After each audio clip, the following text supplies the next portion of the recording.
Hello friends, आपका स्वागत है अपने YouTube channel crazy study by Vishal पे। दोस्तों, आज है 2 फरवरी 2022 और 2 फरवरी 2022 को करंट अफेयर के जितने भी इंपॉर्टेंट क्वेश्चन बनते हैं वो आज के इस वीडियो में डिस्कस करेंगे। और दोस्तों, वीडियो जो है एकदम डिटेल्ड वीडियो रहने वाली है, प्लस साथ में स्टैटिक जीके के क्वेश्चन भी रहने वाले हैं। ठीक है दोस्तों, सारे क्वेश्चन एकदम सिलेक्टेड लिए गए हैं, बहुत इंपॉर्टेंट है आपके एग्जाम के लिए। अगर आपका एग्जाम है दोस्तों तो आपके लिए वीडियो बहुत कारगर रहने वाली है।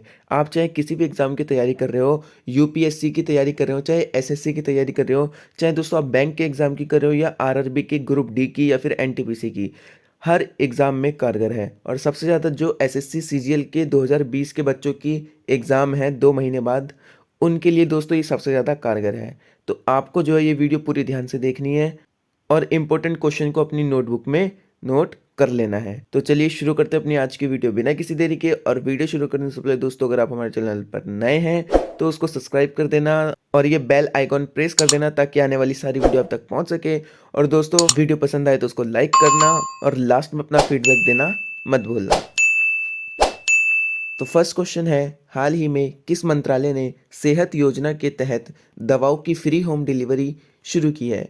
तो अभी सेहत योजना शुरू की गई है और इसके तहत दवाओं की फ्री होम डिलीवरी करी है। और ये किसने करा है? ये रक्षा मंत्रालय ने शुरू किया है। तो ये सेहत योजना आपको याद रखनी है। सेहत योजना रक्षा मंत्रालय ने शुरू करी है और इसके तहत दवाओं की फ्री होम डिलीवरी की जाएगी, फ्री डॉक्टर कंसल्टेंट किया जाएगा। इंपॉर्टेंट पॉइंट देख लेते हैं। कर्मियों और उनके परिवारों के लिए सेवा ई स्वास्थ्य सहायता और ई टेली कंसल्टेशन, जिसे service E health assistant and tele consultation यानी सेहत कहते हैं, चिकित्सा कंसल्टेंसी सेवा शुरू की है। इस पहल को आगे बढ़ाने के लिए सेहत पर परामर्श चाहने वाले रोगियों को फ्री होम डिलीवरी या दवाओं की सेल्फ पिकअप 1 फरवरी 2022 से शुरू कर दी जाएगी। ठीक है, तो 1 फरवरी से ये स्कीम शुरू हो जाएगी, जो कि रक्षा मंत्रालय द्वारा अपने कर्मियों के लिए शुरू की गई है। ये आपको याद रखना है।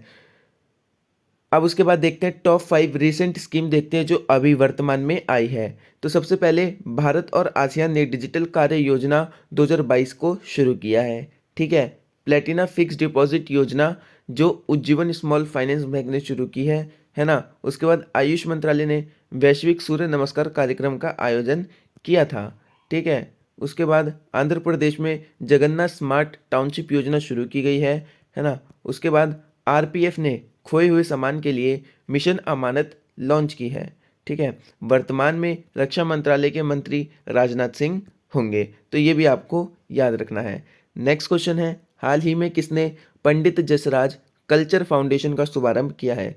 तो अभी प्रधानमंत्री नरेंद्र मोदी ने पंडित जसराज कल्चर फाउंडेशन का शुभारंभ कर दिया है। ठीक है, तो ये आपको याद रखना है, अभी लाइव कॉन्फ्रेंस के जरिए ये प्रधानमंत्री मोदी ने किया है। इंपॉर्टेंट पॉइंट देख लेते हैं। प्रधानमंत्री नरेंद्र मोदी ने भारतीय शास्त्रीय गायक की 92वीं जयंती के अवसर पर पंडित जसराज सांस्कृतिक फाउंडेशन का शुभारंभ किया है। ठीक है दोस्तों, ये सारे क्वेश्चन एकदम डीप में करवाता हूँ, जहाँ जितने लिखने की ज़रूरत पड़ती है उससे ज़्यादा ही लिख के बताता हूँ कि बच्चे को जो है पूरी नॉलेज मिले। सिर्फ करंट अफेयर बता के मैं भी छोड़ सकता हूँ, लेकिन नहीं, मैं आपको जो है पूरी नॉलेज देता हूँ ताकि आपको पूरी नॉलेज मिल सके और आप उसको अच्छी तरह समझ सकें। ठीक है दोस्तों, और अभी हाल ही में दोस्तों प्रधानमंत्री नरेंद्र मोदी ने 216 फुट ऊंची संत रामानुजनाचार्य की प्रतिमा का अनावरण भी किया था, तो ये भी आपको याद रखना है। उसके बाद हाल ही में आई रिपोर्ट के अनुसार किसने इलेक्ट्रॉनिक चिप बनाने वाली कंपनी इंटेल को पीछे छोड़ दिया है? तो अभी सैमसंग ने इलेक्ट्रॉनिक चिप बनाने वाली कंपनी इंटेल को पीछे छोड़ दिया है। दोस्तों, हम जब भी लैपटॉप चलाते हैं, लैपटॉप पे जो है सामने ही कीबोर्ड के पास वहाँ पे लिखा होता है कि इंटेल, यानी उसके अंदर इंटेल की चिप लगी है। जिसके पास सैमसंग लिखा होता है वहाँ पे होता है कि इसमें सैमसंग की चिप लगी है। तो अभी वही इलेक्ट्रॉनिक चिप बनाने वाली कंपनी इंटेल को सैमसंग ने पछाड़ दिया है। तो पहले नंबर पे जो है अब ये सैमसंग आ चुकी है, तो इसको याद रखना है। इंपॉर्टेंट पॉइंट देख लेते हैं। अनुसंधान firm counter point technology market research द्वारा जारी एक रिपोर्ट के अनुसार दक्षिण कोरियाई इलेक्ट्रॉनिक्स निर्माण की दिग्गज कंपनी सैमसंग इलेक्ट्रॉनिक्स ने यूएस चिप मेकर इंटेल को पीछे छोड़ दिया है और 2021 में राजस्व के मामले में दुनिया की अग्रणी चिप मेकर कंपनी बन गई है। तो आपको ये याद रखना है कि दुनिया की सबसे अमीर चिप मेकर कंपनी कौन बन गई है? वो सैमसंग बन गई है। ठीक है, उसके बाद दोस्तों टॉप 5 करंट अफेयर्स देखते हैं रीसेंट रिपोर्ट्स कि अभी कौन कौन सी रीसेंट रिपोर्ट्स आई है। तो अभी WGC यानी वर्ल्ड गोल्ड काउंसिल की रिपोर्ट आई है और इसके अनुसार सोने की वैश्विक मांग में 10% की वृद्धि हुई है। ठीक है, याद रखना है। फिर ब्रांड फाइनेंस 2022 की ग्लोबल 500 रिपोर्ट आई है। इसके अनुसार एप्पल ने 2022 में सबसे मूल्यवान ब्रांड के रूप में दाम दर्ज किया है। यानी ब्रांड फाइनेंस की इस रिपोर्ट के अनुसार एप्पल जो है वो सबसे ज़्यादा कमाई करने वाली कंपनी बनी है। ठीक है, उसके बाद अंकटाट की रिपोर्ट के अनुसार 2021 में भारत में FDI प्रभाव 26% घटा है।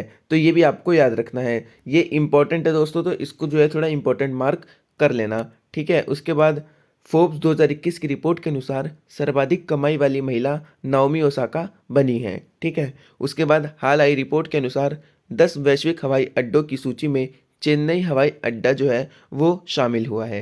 ठीक है, तो ये कुछ रिपोर्ट थी जो कि अभी रिसेंट आई है, वो मैंने आपको बता दिया है। अब बात सैमसंग की है, तो सैमसंग इलेक्ट्रॉनिक्स का मुख्यालय सुबानसी दक्षिण कोरिया में है। ठीक है, ये हम सब जानते हैं कि सैमसंग जो है वो दक्षिण कोरिया की कंपनी है।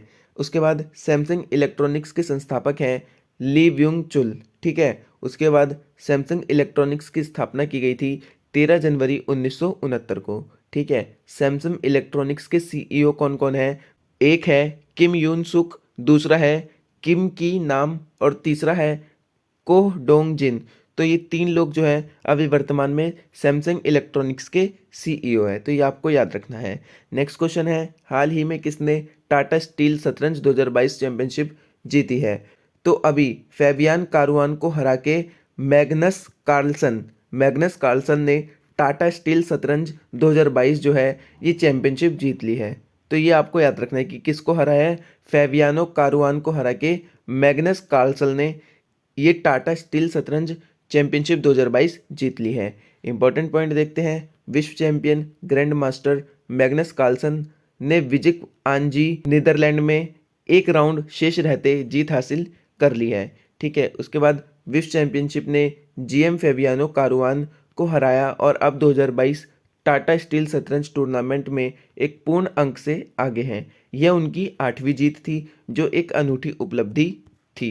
ठीक है दोस्तों, उसके बाद एरिगेसी अर्जुन जो कि भारत के हैं ने टाटा स्टील चैलेंजर्स जीता है। ऐसा करके उन्होंने अगले साल टाटा स्टील मास्टर्स में जगह बनाई है।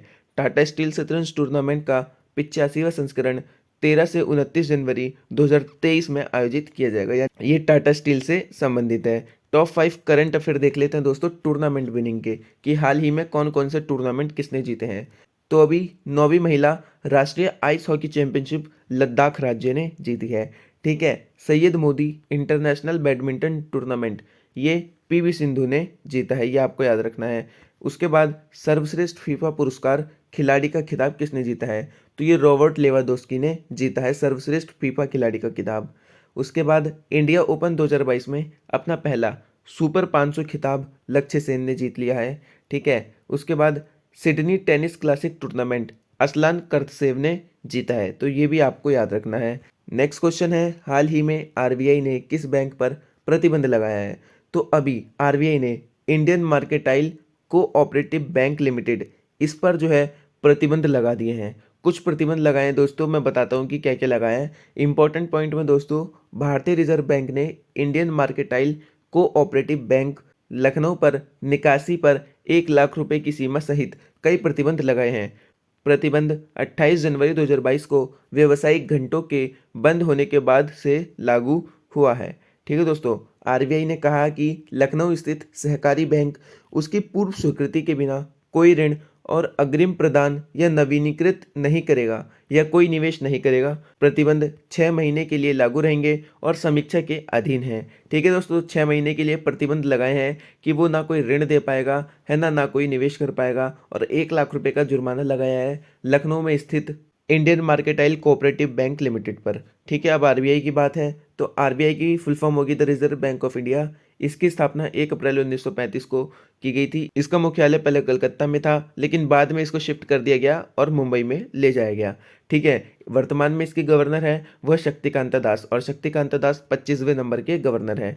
ठीक है। नेक्स्ट क्वेश्चन है, हाल ही में उड़ीसा ओपन 2022 किसने जीता है? उड़ीसा ओपन 2022 जीता है उन्नति हुड्डा और किरण जॉर्ज। इन दोनों ने ही दोस्तों अपनी अपनी फील्ड में जो है वो उड़ीसा ओपन 2022 एकल खिताब जीता है। उन्नति हुड्डा ने दोस्तों महिला वर्ग में जीता है और किरण जॉर्ज ने दोस्तों पुरुष वर्ग में ये खिताब जीता है। तो इसका आंसर होगा उपरोक्त दोनों। ठीक है दोस्तों, इंपॉर्टेंट पॉइंट देख लेते हैं। भारतीय किशोरी उन्नति हुड्डा ने 2022 उड़ीसा ओपन बैडमिंटन टूर्नामेंट में महिला एकल खिताब जीतने के लिए हमवतन स्मित तोष्णीवाल को 21-18, 21-11 से हराया है। 14 वर्षीय उन्नति टूर्नामेंट जीतने वाली सबसे कम उम्र की भारतीय है।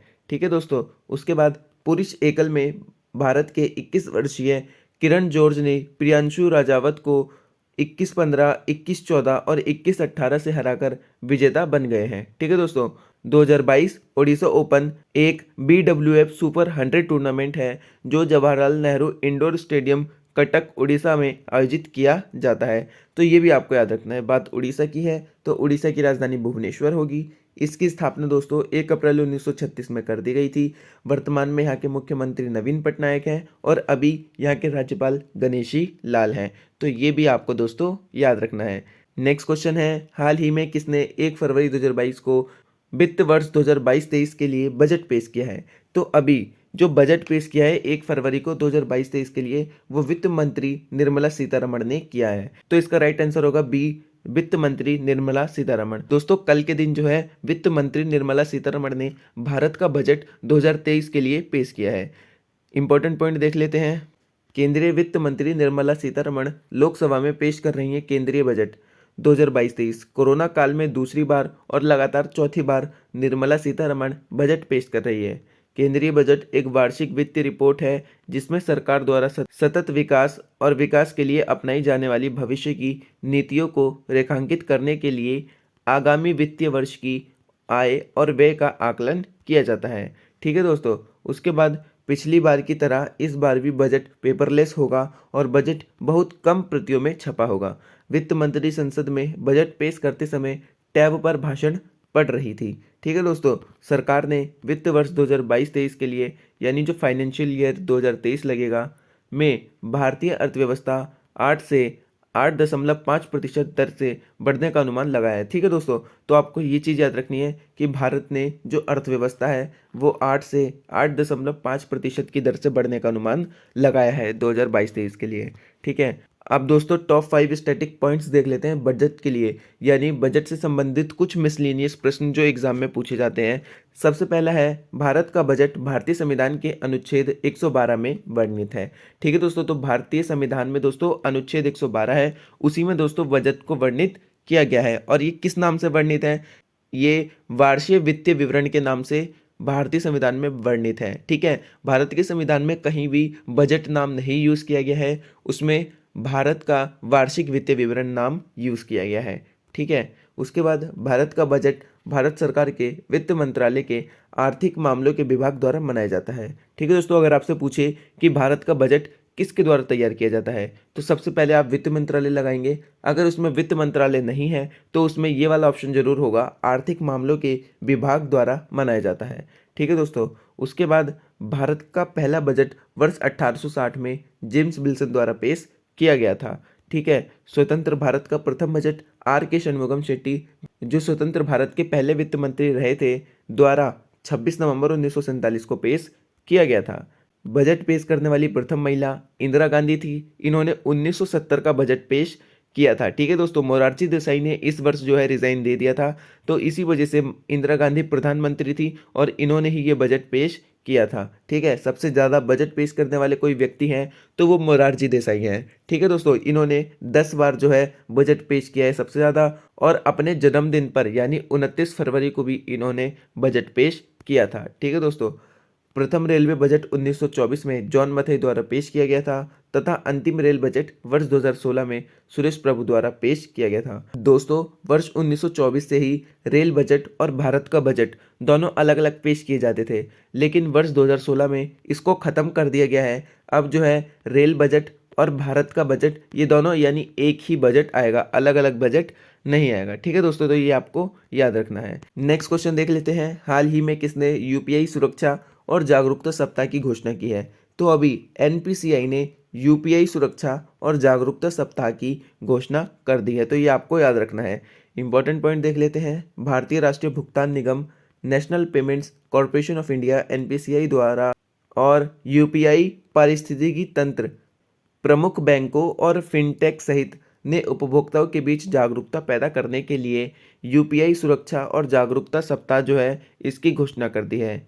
इस पहल के तहत एनपीसीआई और यूपीआई पारिस्थितिकी तंत्र 1 से 7 फरवरी को यूपीआई सुरक्षा और जागरूकता सप्ताह, पूरे फरवरी को यूपीआई सुरक्षा और जागरूकता माह के रूप में मनाएंगे। ठीक है दोस्तों, तो ये सप्ताह कौन कौन बना रहा है पहले आप एक बार ध्यान से पढ़ लेंगे। सबसे पहला एनपीसीआई बना रहा है और दूसरा यूपीआई पारिस्थितिकी तंत्र। ठीक है दोस्तों, यूपीआई क्या होता है? अगर आप किसी भी थर्ड पार्टी ऐप का यूज़ करके अपने बैंक से पैसे कटवाते हैं, पेमेंट कटवाते हैं क्यूआर कोड स्कैन करके, तो उसी को दोस्तों जो है यूपीआई कहा जाता है। ये आप में से कई बच्चों ने कर भी रखा होगा। ठीक है दोस्तों, उसके बाद दोस्तों इंपॉर्टेंट क्वेश्चन है, हाल ही में टेरेपे ने कैशलेस लेन देन को बढ़ावा देने के लिए एनपीसीआई के साथ समझौता किया था। ठीक है दोस्तों, अब बात एनपीसीआई की है तो इसकी full form national payments corporation of India हो जाएगी। इसकी स्थापना 2008 में कर दी गई थी। मुख्यालय इसका महाराष्ट्र की राजधानी मुंबई में है और एनपीसीआई के एमडी और सीईओ दिलीप असबे हैं, तो ये भी आपको याद रखना है। नेक्स्ट क्वेश्चन है, हाल ही में किसने नीलाचल इस्पात निगम लिमिटेड का अधिग्रहण कर लिया है? तो अभी टाटा समूह ने दोस्तों नीलाचल इस्पात निगम लिमिटेड का अधिग्रहण कर लिया है। ठीक है दोस्तों, इंपॉर्टेंट पॉइंट में देख लेते हैं, टाटा समूह की company Tata steel long product limited ने 12,100 करोड़ रुपए में ओडिशा स्थित नीलाचल इस्पात निगम लिमिटेड का अधिग्रहण कर लिया है। ठीक है दोस्तों, अब बात टाटा स्टील की है तो इसकी स्थापना 25 अगस्त 1907 को जमशेदपुर में कर दी गई थी। ठीक है दोस्तों, टाटा स्टील के सीईओ टीवी नरेंद्रन है जो कि 31 अक्टूबर 2017 से कार्यरत है। टाटा स्टील के संस्थापक जमशेदजी टाटा है। ठीक है दोस्तों, टाटा स्टील का मुख्यालय वर्तमान में मुंबई में स्थित है। ठीक है, टॉप 5 करंट अफेयर देख लेते हैं दोस्तों। बिजनेस ओवरटेकिंग, यानी जो 5 करंट अफेयर है जो बिजनेस का अधिग्रहण कर लिया गया है कंपनियों द्वारा, वो कौन कौन सी है? सबसे पहला, हाल ही में भारत सरकार ने Punjab and Maharashtra cooperative bank को unity small finance bank limited में विलय कर दिया है। ठीक है दोस्तों, तो ये भी आपको याद रखना है। उसके बाद है, हाल ही में एयर इंडिया का अधिग्रहण टाटा समूह ने आधिकारिक तौर पर कर लिया है, यानी जो प्रधानमंत्री मोदी है उन्होंने एयर इंडिया को बेच दिया है। ठीक है, उसके बाद हाल ही में video gaming company Activision blizzard, इसका अधिग्रहण माइक्रोसॉफ्ट ने कर लिया है, यानी माइक्रोसॉफ्ट ने इसे खरीद लिया है। ठीक है दोस्तों, उसके बाद हाल ही में रोबोटिक्स कंपनी एडवर्ब में रिलायंस रिटेल ने 55% की हिस्सेदारी खरीद ली है।